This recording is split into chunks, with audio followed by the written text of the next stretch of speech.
Əməllərimizin qəbul olmasının şərti nədir? Təqvadır. Hər əməl qəbul olunmur.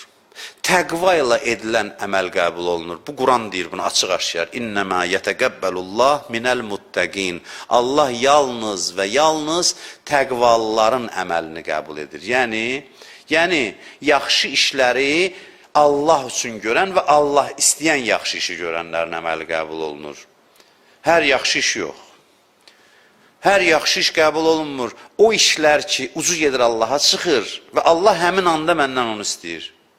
Mən Allah rizası üçün Allahın istədiyi yaxşı işi görürəm. Bunu dəfələrlə təkrar edirəm. Mən indi 1000 dənə yaxşı iş görə bilərəm. İndi, bu dəqiqə Allah məndən hansı yaxşı iş istəyir? Bax, bu cür olmalıdır Allah-insan münasibəti. Allah təqvalılardan qəbul edir.